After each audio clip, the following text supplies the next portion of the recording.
Welcome to the ModGolf Podcast, where we speak with the entrepreneurs, the innovators, the disruptors, and the influencers who are shaping the future of golf. I am your host, Colin Weston, and today I have a return guest, friend of the show, and that is Mr. Matt Fisher, aka Mr. Short Game. And Matt joined us. I just looked back. Matt probably can't remember when it was. It was over 4 years ago, 4.5 years ago. He joined me, and he was already growing like crazy. And now I just looked at the stats on the Mr. Short Game YouTube channel, over 500,000 subscribers, and those are engaged subscribers. And yeah, he's got a community going on over there, all the good stuff. I think I've known him since he just started what he was creating, and I can't wait to catch up. But the reason I really wanted to hustle and get Matt on here today is there's a little thing called the Internet Invitational. If you've been following on YouTube, it's been a thing. It's blowing up.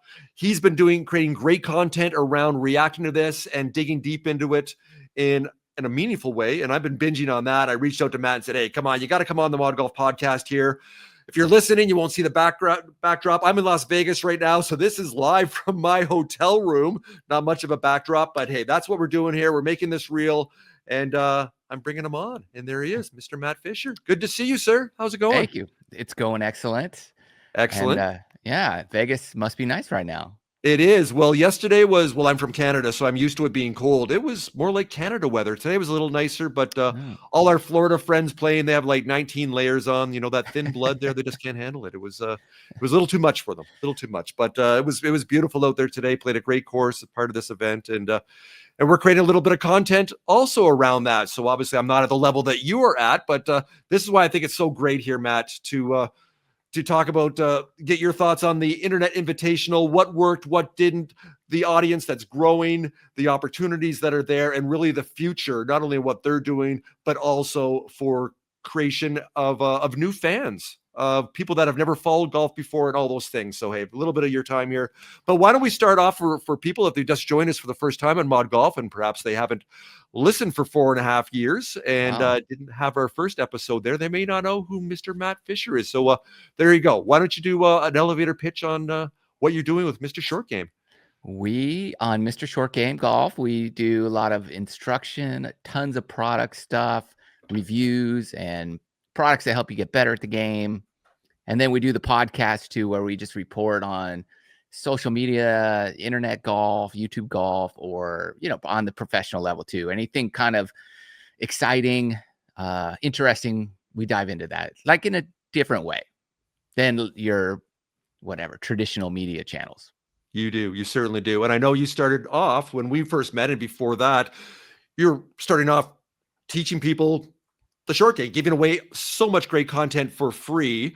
And I know you still do that, but you've evolved since then. And of course, we want to talk about a bit of what you're doing now and in the future and where you see some opportunities. But let's start here with this deep dive into all the insights you've garnered with the Internet Invitational. What I'm going to pull up here on screen here, just I know you know the numbers. You've talked about this. Yeah. But here we go. So I added this up here. That's right now in counting. This is 23 million views that they have for this over 6 episodes, and comparing that to, see a Thursday to Saturday and Sunday average viewership of the PGA Tour, people that are listening, it ranges between 1 million and 6.5, with maybe on a major Sunday up to 12 million.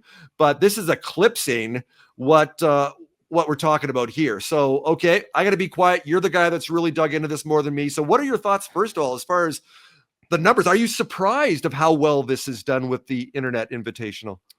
I am a little surprised. I honestly thought that the Live Golf Duels kind of had the perfect formula. Right. And when we heard about this, 48 players I was just thinking, there's no way you can get that many people and get, footage of everybody and make it something.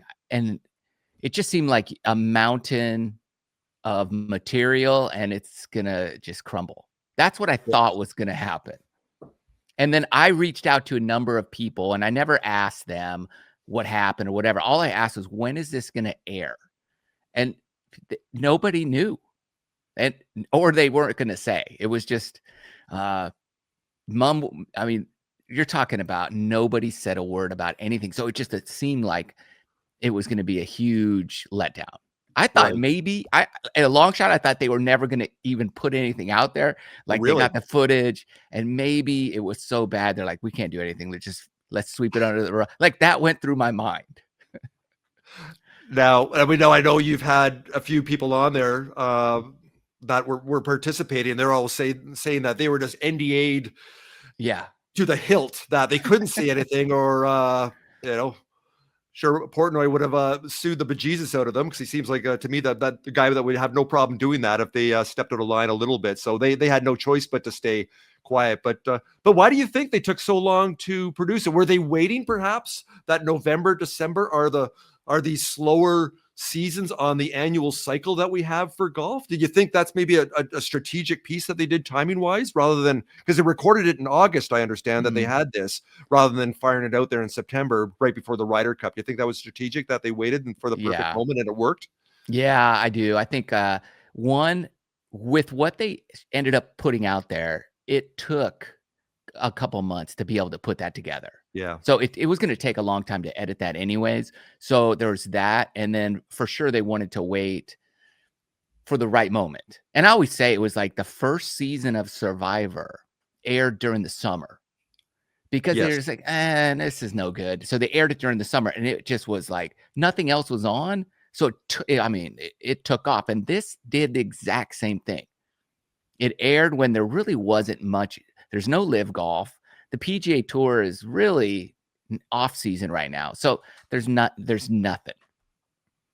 And It made, it was a great move on their part. And their Survivor reference is a solid one. I agree completely. That was the perfect time to release that, when you weren't competing, because at that time, that was way back in the day when you actually had there's no Netflix, there was no streaming, that everything was on this cycle, that you'd have whether it was a sitcom or a drama, have so many episodes, and then you take the summer off and you'd fire everybody, get ramped up, that back in September, here we go.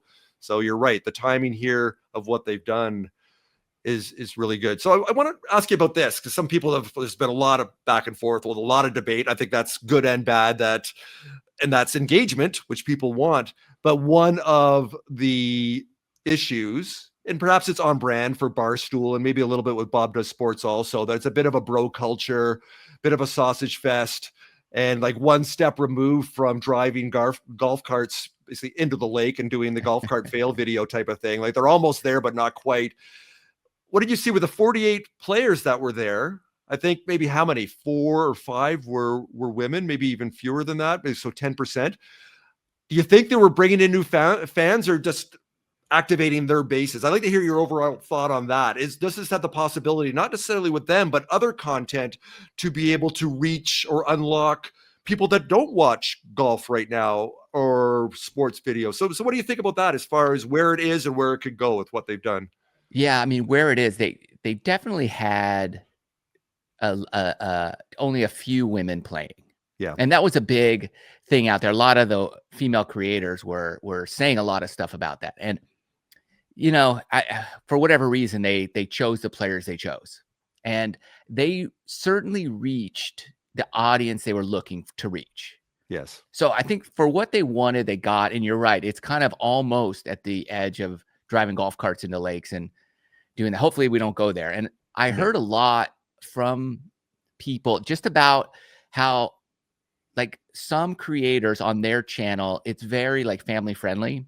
And then they get out here and they just let, the language loose. Yeah. The F-bombs were a bit extreme. And you had talked about that. You did a great video on your channel with that. And I watched that one. And yeah, it's almost like there was no need. Like I hate it in public when people it's almost like filler words that you have like at the end of the day in this, but rather than that, they're dropping F-bombs. It's like, it's not cool. Hey, I like to swear like the next person, but it's gotta count, right? That's, especially if it's humorous, it's gotta have some effect. But on there, it was just like every third word was just an F-bomb. It's like, come on, dudes. It's like, you don't need to go there. So Yeah. I mean, I agree with that. But again, it is on brand with who they got. I think there's a huge opportunity. You asked about that. Like, there is a huge opportunity to reach other audiences as well. Like, even that traditional golf audience. Yes. I think there's a huge market there, because at the end of the day, people want entertainment. Yeah, there's that, pro level quality golf that we love, like during the major championships or really, good events. But it's gotten so diluted now that we don't have that week to week. Even with all the people on the PGA Tour, it's signature events or here and there, the majors. So they're going to find that anyways. That audience is never going anywhere. But you can attract that audience to this content. There is a huge opportunity. So it can only get bigger if they want to reach that audience. Yes, and the storytelling piece, and there, of course, the story had to unfold itself, and that's part of the beauty of it. So in a way, there's a lot of reality television vibes or elements, ingredients in here. I'd like to hear your thoughts on, just like they do on reality TV, the way they cut it. It's they over intensify certain things and it becomes hyperbole, and I know it adds to the drama. But what did you really think about people that haven't watched this? At the end, we won't do any spoilers, but there was all kinds of controversy over cheating and who didn't cheat, and really did they cheat, and did it really matter? And I know you've covered this, so can you condense that down? I'd love to hear your thoughts on what you think about not only this cheating controversy, air quotes that I have here, but also the fact that they're kind of playing up these other dramas, whether it's Luke Kwan sleeping in and he's the villain in every show. Everything needs, you need the villain and the one you want to cheer for. I want to hear your thoughts on all of that, just as far as maybe manufacturing some conflict. Well, I've got a number of thoughts. One is you have to know going in that this is a reality show and like everything's on the table. And so that you just have to, it might have been challenging because this is the first time they've done it. So you might go in just thinking, oh, it's just a YouTube golf video. But no, it wasn't. It was something much, much different. So I would imagine that some of those that were involved in these, obviously Luke probably would have woke up, but the others would probably be a little more cautious if they had to redo it and do it over. Yes, I would assume. And then, yeah, and it's on brand for Barstool and Bob. Just like they are going, especially Dave Portnoy, he is going to exploit every opportunity he has, and I don't blame him. Like he's creating a great, entertaining show. So and the other thing is the only downside is like when you go on Survivor. It's outwit, it's lie, cheat, and steal. Like that's the name of the game, right? You expect that. So some people go in there like nothing I say is true. Like it's all a lie. So you go into Survivor as a whole different character with a plan to deceive so that you can be the ultimate champion. And then at the end of the day, everybody knows like, oh, you go and live your normal real life. Here, your normal real life for most of them is creating golf content. So if you're in a cheating scandal, you got to go right back into your golf, and this is the same kind of, environment. So that's the challenging part. Yeah. So I know there were 48 players, 24 of them eliminated after the first day, so the first 2 episodes of 6. And I know you've done a deep dive video into who you think the top 10 are the most likable.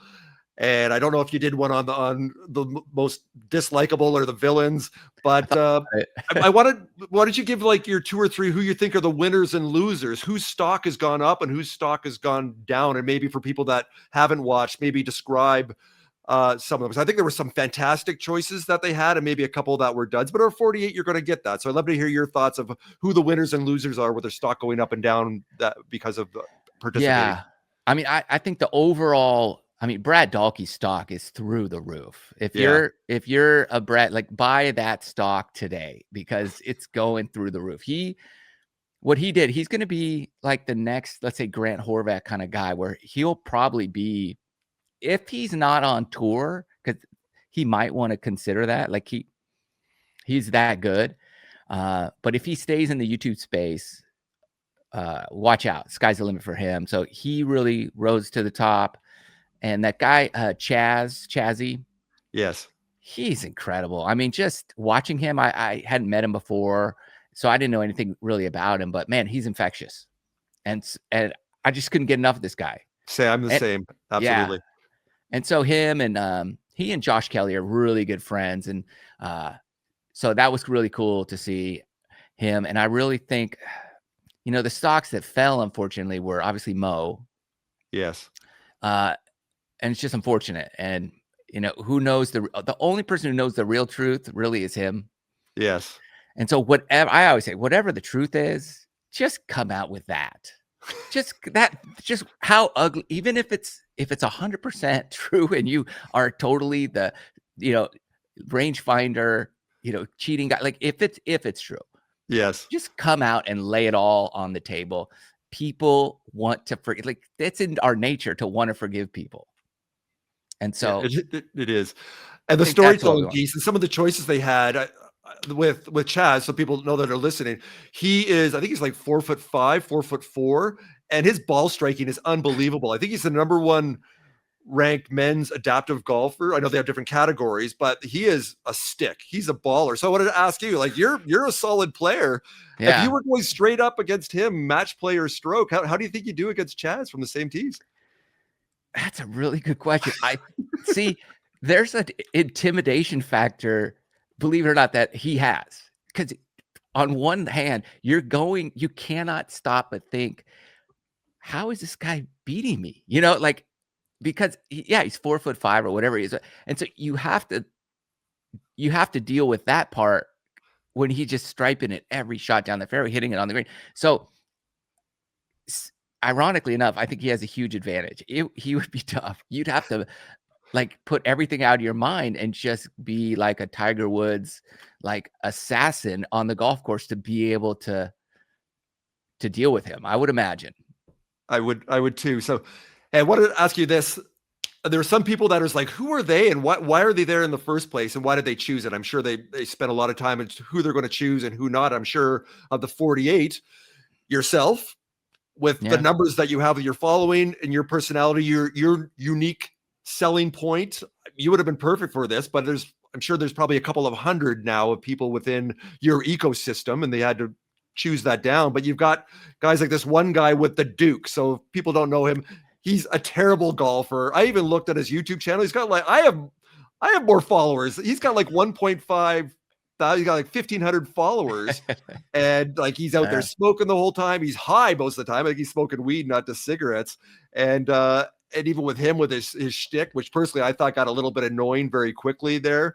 So I want to get your thoughts without throwing anybody under the bus, or throw anybody under the bus you wanted. But even guys like that, were you kind of shaking your head? Is like, what? Yeah, I mean, there is some of that where you're like, and a lot of people that I know said the same thing. Like they were mad that they didn't get invited. And, I said this in one of my podcasts, like, I don't do what I do to be invited to these things. That's not like the overall goal. It's like a side, benefit or a cool thing that happens along the way.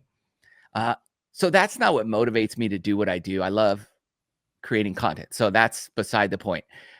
We all can state a case for why we should have been there. But I think at the end of the day, they're going to pick, what they think is going to be the best for their, season one of the Internet Invitational. And honestly, I think they did a really good job with who they chose. And like I could pick like, oh, I got my numbers are better. Like if you just went on numbers of subscribers or views but then you got to pick, is it YouTube? Is it Instagram? Is it something else? I don't know. So we can all like state our case. Yeah, it would be fun to be a part of it. And, but again, you have to cast it similar to a TV show. So like The Survivor is a perfect analogy because they cast it for the audience that they're going for. And, they get, you get 70-year-old guys, girls in there and you get everything. So you get an 18-year-old and a 78-year-old like on Survivor. It's because they want, everybody. Right. So I think that, they wanted a certain audience. So they handpicked their people and that's what they got. Yeah, absolutely. So, okay. So I want to expand on this as far as the future and what's other things that have been going on for the last couple of years, things that are working, things that aren't. And with Live now, interesting now, the whole idea with Live in Roman numerals, LIV is 54, which is 3 days, 54 holes, and now they're going to 72. It's like, that's kind of the whole brand thing, isn't it? That's a bit of a head scratcher for me. It's like maybe they missed their moment, or maybe that's kind of they kind of peaked out. You've got other things going on. Of course, you've got with TGL, and I've been down there in Florida to see one of those live and what the potential there could be. Maybe they still need to tweak that and the audience they're going for. And there's other things out there. I've seen one that's been invested in called Grass League that they're doing. I don't know if you've heard of Grass League. And so there's others that are out there that are expanding this kind of this golf universe of content creation in different formats. So I'd like to hear your thoughts of not only where they are, but where do you think things are going in the future? Or at least let's say if you were the next Dave Portnoy, where would you, if you had a couple $100 million or even a couple million, what would you do? There, that's even a better question. What would you do, Mr. Short Game? What would I do? That's a good question. I've thought a lot about this, to be honest with you. And it's funny because the more stuff that comes out and the more it evolves, the more you change what you originally thought. But I love what Dave Portnoy is doing with the Internet Invitational. I think that's the most unique, reality style version of what's going on. So I like that. Yeah. Live, I would imagine their branding is now going to be 54 is the perfect round of golf, because that's what you would score if you birdied every hole. So right. Okay. Yeah. It'll morph into that, I guess. Right. So that's my prediction. That's all they got. That's all they got now. Yeah, exactly. Grass League's up in the air. It's interesting, but they're missing. So Portnoy did it right. Like, you at least knew who the players were. Yes. Or maybe not like the Duke, you didn't know ahead of time, but you kind of know who the players are on some level. Grass League, you only know a few of them, and they were semi-pro. So yes, you don't really know those players. So that's a little more of a very, very long and difficult road, in my opinion, even though it's okay. Like we'll see what happens. They've got some money behind it, but I think it's a long road for them. If they stick it out, it could be something. And no, go ahead. What would I do? I mean, I always liked the influencer creator space, because at least people have followings and they've already proven that, hey, we have a fan base.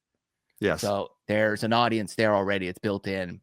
So something like what Dave is doing, but like in a league format where it's like set up, let's say like the Major League Baseball, where you have the NL West, the NL East, right? And you have teams and they go against other teams, and then there's a season-long race and then a playoffs and a ultimate, winning team. So it's a combination of like live, but the influencer piece of it, side of it. With the teams. So to expand on that, to bridge it, when I was at a TGL match, and it was when Rory played Tiger, and I know they were still figuring things out, and it was their first match. Yeah. And even being there live, it wasn't that interesting. It wasn't that compelling. I know they're then trying to force these guys to have this natural banter and kind of shit talk each other and do the things that they do at what we just saw at the Internet Invitational, because that's natural as breathing for everyone that was playing there. And it becomes very unnatural. And I thought, this is my own thought, is that I think that brand would be so much better. I know they've got the teams and the ownership, and you can start to cheer for a team. You got the stories around that over years, and that works. It's proven. But how about this? If you had a team, or perhaps you had another division, because that place is empty for like 80% of the year, that you had a PGA Pro, an LPGA Pro, you had an influencer, and then perhaps you had like the person off the street, like you have with the World Series of Poker, that you got some guy, some college dorm guy that's been playing in his mom's basement, has won like 4 tournaments, and now he's sitting at the final table not trying to poop his pants. And that's a great story. So like that could be me. So you've got the PGA Pro, the LPGA Pro, the influencer, and then the qualifier. So that's my thought. So I'd like to hear your thought on the kind of these things that you can attract a bigger audience, and pulling from other sports that have done things like the World Series of Poker and others in that realm. Yeah, I mean, I love that idea. And the TGL, I really liked it in terms of, it was great content. Like, what you're at the bar hanging out and you see the TGL. It's like one of those, like a game's on, but it's a TGL. what I always try to think about and ask myself is why didn't they do anything with influencers at TGL during the off season of TGL? Like, why didn't they have an influencer league? And so I'm always asking myself why they didn't do something. And I don't know the answer per se, but I would ask another question is, what if they did that and it got way more views than the original? Yeah. Then they're kind of in a pickle, right? What do you do with that? Because you're right. Like there's Rory and Tiger, but I love seeing Tiger at the Masters or in a tournament going. That's where he thrives and shines. That's what he is built for. He's not in a golf like content creator or influencer. Like it's very different. He didn't build his career doing that. He did it in a different ecosystem. Same with Rory. So everybody's built for something different, and you can't be everything, So it's like you get Grant Horvat, you put him in the Masters, he's going to come in dead last. Like it's just the reality. But you put him, in a cart with Bryson DeChambeau, he's going to come in first in terms of views. Yes, 100%. And then doing these crossover things, I think Steph Curry is part owner of the San Francisco team, or the Bay. I guess the Bay Area. They're calling it the Bay.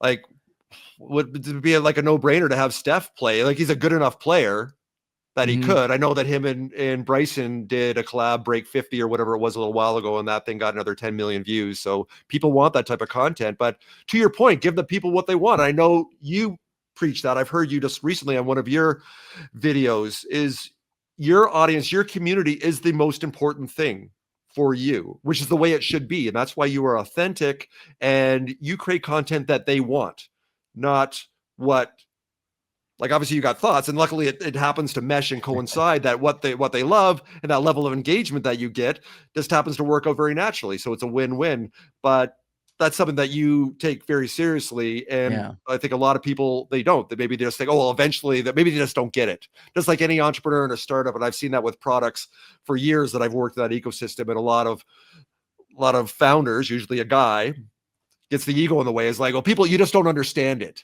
Or the market's not ready yet. It's like, well, maybe it's you. Maybe you're not listening to what people really want. So what are you seeing with your own channel? What is the type of content that people love the most that they respond positively to? Well, it's funny. I say that a lot. Like, that's what's great about what we do here in this space is because you get to put out your material and you get immediate feedback. Yeah. So it's like a comedian. If you're on stage and no one laughs, is it the audience or is it you? You said it, right? You got to work on your jokes. It might be the right joke. Maybe you said it wrong.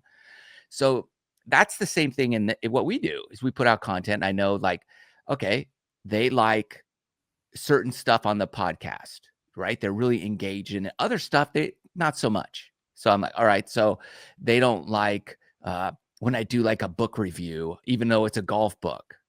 That I found really interesting. And very few people are interested in that kind of stuff. They like the spicy, like social media stuff or the latest and greatest things that are happening in the world of, like, say, live golf or the PGA Tour, especially when it's Brandel Chambly says something that you can easily, argue against. They love that kind of stuff. And that's fun to do, to be honest. So there's that. And then, just on the golf side of it, it's, certain instructional pieces they love more than others, which is weird, even though they might need something, but you can't package it in a way where it's real clickable. So that's the battle. It's got to be something they need, they want, and that you can thumbnail and title it in a way that it stands out.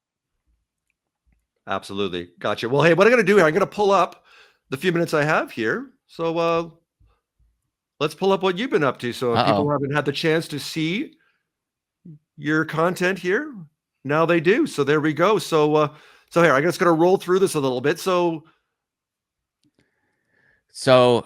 yeah, I mean, yeah. So why don't you talk about some of the things that you do here as we go through it? Why don't you tell us about your most favorite video that you've done in the last little while? Or you can see you've got different, as we say, different pillars. why don't you kind of run through and tell us the things that you're doing? I know some of these you've done for years. Are you stepping away from this? I don't know if you're still doing the private club tours. Well, I see 4 months ago here with a lot of stuff. So it sounds like you're still touching on all the pillars here. We're doing a lot of that. I remember that one. Remember that one? I love all these. Yeah, we're going to ultimately not move, but we're going to, this channel will be instruction, short game instruction, all instruction and product stuff. Yes. So that's Mr. Short Game Golf will live on like that. And then a lot of the on-course stuff, the private club videos and the playing and the challenges will ultimately be a different channel.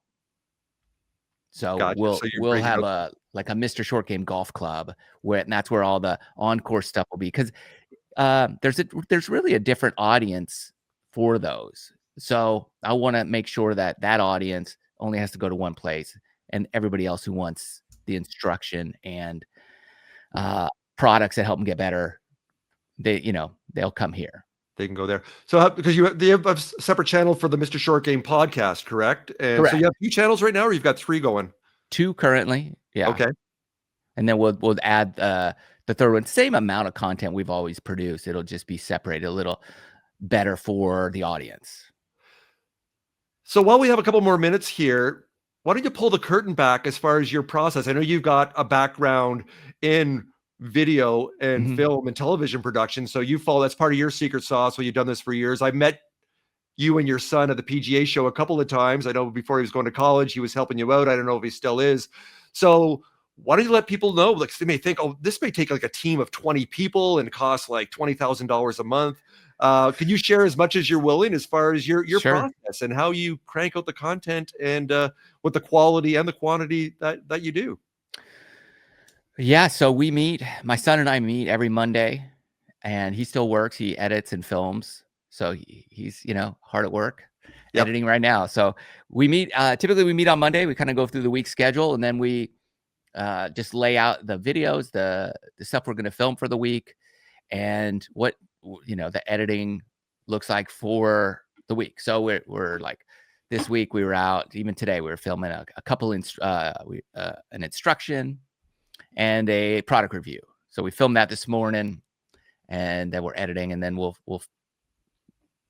that's kind of it. So there's basically my son and me, and then my wife helps out with scheduling stuff. So got it. She's the calendar person, because I'm horrible at that. I'm like, I don't know. I just a family affair. You're the creator. That's right. Here's the one that actually has the business side too. So, hey, why don't you share this as much as you're willing? You don't have to give any numbers here, sure, but maybe even the kind of the different compartments of where you generate revenue from. Because maybe a lot of people out there, they're starting to think, oh, I've got to get so many followers to unlock that I'm actually getting ad revenue from YouTube, which we both know isn't, even for people like yourself at a certain range, it's not as good as people would think it is. So can you actually share your overarching business strategy, maybe what it was a couple of years ago when we talked about it, and what you see now and moving forward? So share that. What's your business model for Mr. Short Game? Yeah, I mean, ultimately you want to have as many income streams as possible, because you never know what'll happen. So there's the YouTube AdSense, which is just people watch your videos and YouTube sends you a check every month. Right. So there's that. Then we have some brand deals where it's like, hey, this product, they want you to showcase the product in this many videos for the year. So there's that. So there's that. And sometimes people will say, hey, we'll pay you to review our product. Right. So there's that piece too. We get a number of those a year. And I only do it if I think the product will benefit the audience. Right. I'm not just going to take people's money. And I've sent money back. I've gotten a product and I told them, no, I can't do it. So I'm only doing stuff if I think it's going to benefit the audience. So I do a lot of that. There are affiliate commissions that we get, similar to a brand deal, but a lot of times people will say, hey, this is our product and you can have it or whatever and show it. And then every time somebody clicks on your link, you get a commission if they buy the product. Right. So again, I don't want to be just an affiliate link source, right? You can only have so many links in your video descriptions. Yes. So I kind of pick and choose, but I have probably 3 or 4 that are really, really solid partners. So, and they're great products. So it's got to fit both categories. Right. Because I remember one of the first ones you had was an apparel company. I'm going to get the name. Was it Seven Diamonds, or I didn't get that right? Are you still with them, or is that one that? No, they cut me loose last year. They did. They did. Sorry, They did. man. I'll tell you this, and I don't have a deal with these guys anymore, so I don't care. We sold hundreds of thousands of dollars of product, hundreds of thousands of. I mean, that's how much they were clicking the link, and then they said, "Sorry, we don't want to be in the influencer space anymore." Ah, so it was one of those. It's not you. It's me. It's us. I wish I knew, but whatever. It's above my pay grade, I guess, is what they say. But I guess so. I was a little shocked. I'm like, wow, okay. So, removed all the links and All right. and that's it. But I have nothing bad to say about them. They're a great family, Yeah. own business, and we had a great relationship. So I still love their apparel. It's amazing. So, I just don't have the answers for all the things You that never people have do. a bad thing to say about anyone. Like I said, you weren't griping that you weren't part of the Internet Invitational. Here we go. I believe that. Don't burn bridges. You know what? It's like, it may feel good at the time, but you know what? Don't go there. And you definitely don't go there. Okay, so I'm going to ask you this last question here. If there's anyone that's watching or listening and young aspiring golfers, there's so many people, there's only so many spots on the LPGA and the PGA Tour. Mm-hmm. And now they're realizing we're cutting out the middle person, and now I can bet on myself and I've got an angle. So let's say it's a young woman or a young man, they're elite level golfers. Maybe they played some college, maybe they're still in high school. What would you recommend to them to start? What would be the first couple of things you'd say to them to get things going here, to kind of kick the tires and experiment and get it off the ground? They're like being a YouTube content creator. Yeah. I would say, just start, film stuff, and you got to find where you got to find what the audience connects with you, right? Like we were talking about that comedian telling his joke. Like 2 comedians could go on this, they could tell the exact same joke, but audience laughs at one person, not the other. And it's the same thing. We could all do the same content, but some people are going to be better at that than others. So I think the challenge is you see what's working and you just try to copy it, as opposed to being authentic of who you are and create your own, brand, whatever that might be. And quite often it's going to be very different than what it is when you first start. Yes. And just keep experimenting and iterating and putting it out there, just like you do with a startup. And yeah, absolutely. I saw one guy on Instagram a little while ago. You've probably seen this. I forget what his name is. I think he's based in LA. He's like Chinese American guy, but he really plays up his Chinese niche, if you will. And he's a terrible golfer, and he shot tracks everything, and he's like getting 8s on par 3s and stuff. And this, I forget what his name is, and just his angle on it, it is so awesome and funny. And then when he pars a hole, he's like, everybody's like so lit up, like, and he had his first birdie. I don't know if you know the guy that I'm talking about there, but he's got a massive following because he's found an angle of what he's done. So it's a bit self-deprecating, and he just puts himself out there, and that's what you need to do. Whatever you have, just got to go with that and find your angle. Yeah, I love that. There's this girl on TikTok or Instagram, whatever, and she'll do a little like conspiracy theory little spiel and then hit her driver, right? And it's fantastic. And now there's so many people copying. You're like, all she did is say something and hit a shot. Like she didn't even play. I'm sure she's a great swing and but you're right. Like it's unique. It's who they are. Yes. So that's what you got to find is like, you got to film yourself and you got to find who you are in front of that camera and be authentically you. That's such a great way to put it. That's it. Well, my dad said to me many years ago, I think when I was just a kid, not even a teenager yet, I was probably stealing something from him or whatever, lying about something. He went, Colin, just remember that the truth is easier to remember than a lie. Right. So if you're authentic, that comes out, and people will find out over time is like, if you're faking that, and that takes so much energy to not be yourself too. It's unrelentingly tiresome, right? I don't know how you could do it. You're acting all the time. So yeah, I know you're being yourself. That's what you do. You have since day one, since I've met you. And I'm so happy that you managed to squeeze in the time here. We made this happen to take the half hour or so to spend with us to get your insights here, Matt. I really appreciate that. So as we finish up here, why don't you let our audience know here, our listeners and our viewers, where they can connect with you and learn more and start to follow you as Mr. Short Game?